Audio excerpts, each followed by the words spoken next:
இந்த சிக்கல்லாம் இருக்கிறதுனால இது எங்களுக்கு புரியறதுனால யார் மேலேயும் குறை சொல்லிக்கிறது இல்லை, நீ எவ்வளோதானே கேட்குறவா நாங்கள் எழுதிடுவோம் அப்படின்ட்டு அந்த ஹூக்கையும் நாங்கள் மெனக்கிட்டு எழுதிட்டு தான் இருக்கோம். இது குறையா சொல்றதுக்கு இல்லை. இதில் என்ன இன்ட்ரெஸ்டிங்கான விஷயம் அப்படின்னா, நான் ஒரு பாடல் எழுதுறதை எப்படி பார்ப்பேன்னா, அது வந்து டியூன் வந்து ஒரு விடுகதை. ஸோ அந்த விடுகதைக்கான பதில் நம்ம கரெக்டாக அந்த வேர்ட்ஸில் சொல்லிட்டோம்னா அந்த பாட்டோட சவுண்டிங் செட் ஆகிடும், அழகாக இருக்கும். இப்போ என்ன பண்ணுறாங்க, விடுகதையை வந்து கம்போசரோ டேரக்டரோ அவங்க மைண்டில் ஒன்று வச்சுக்கிறாங்க. இப்போ நான் ஒரு ஜென்சி வேர்டு ஒன்று மைண்டில் வச்சிருக்கேன், அதை நீ எழுதுறியான்னு பார்ப்போம். அங்கே தான் வாடிக்கை. ஸோ இப்போ ஒன்றும் இல்லை, இப்போ என்ன பாடல் எழுத போனாலும் ஒரு எடுத்துக்காட்டாக ஒரு பாட்டு சொல்லுவாங்க, இந்த மாதிரி ஒரு பாட்டு வேணும் அப்படின்னு சொல்லி சொல்லுவாங்க. ஸோ அப்போ சொல்லும் போது இந்த மாதிரி இது ட்ரெண்ட் ஆகிடணும், இந்த மாதிரி ஒரு ஹுக் வேர்டு கொடுங்க அப்படின்னு சொல்லிட்டு சொல்லுவாங்க. இப்போலாம் என்னன்னா ஓப்பனாக அந்த வன்மத்தை கைகிறது. அந்த பாட்டுக்கு எவ்வளோ ப்ரமோட் பண்ணாங்கன்னு தெரியுமா? 40 லட்ச ரூபாய்க்கு பண்ணாங்க. எனக்கு தெரியும், போன வருஷம் பெரிய ஹிட் இந்த பாட்டு.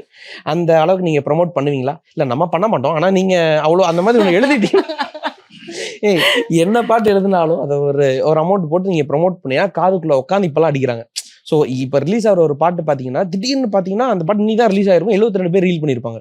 எப்படா 10 நிமிஷத்துக்கு முன்னாடி தான் வந்து ஸ்டுடியோ செட்டப்ல எல்லாம் ரீல் பண்ணிட்டு இருக்கீங்க. ஸோ எல்லாமே ப்ரீ பிளான்டா எல்லாருக்குமே தேவை. ஒரு நல்ல பாட்டு பண்ணுறோன்னா அதை கொண்டு போய் ஆடியன்ஸோட காதில் சேர்க்கணுங்கிறது எல்லாரோட ஆசையும் தான். ஸோ அந்த ஹுக் கல்ச்சரில் மாட்டிக்கிட்டதுனால அவங்க அந்த ரீலில் ஆடணும், அதுக்கு நீ எழுதுற அப்படின்னு சொல்லிட்டு இந்த கட்டி வச்சு சாட்டையில் அடிப்பாங்க, அந்த மாதிரி ஒரு ஜாலியாக ஒன்று பண்ணிட்டு இருக்காங்க. இதில் நல்ல விஷயம் என்னன்னா, அந்த ஹுக் வேர்டே ரொம்ப தமிழ் வார்த்தையாக வந்துட்டா இன்னும் ஹாப்பியாக இருக்கும். பிளாட்ஸ் எல்லாம் 12-15 லட்சம் சொல்றாங்கல்ல, அது வெளியே பாப்பப்பட்டி பிரிவு KIT காலேஜ் பக்கத்துல ஸ்ரீ பேபி ப்ளூ ஜேல ஜஸ்ட் 8.9 lakhsல ஸ்டார்ட் ஆகுது. இதுதான் சரியான டிசிஷன். Call 9600 831182.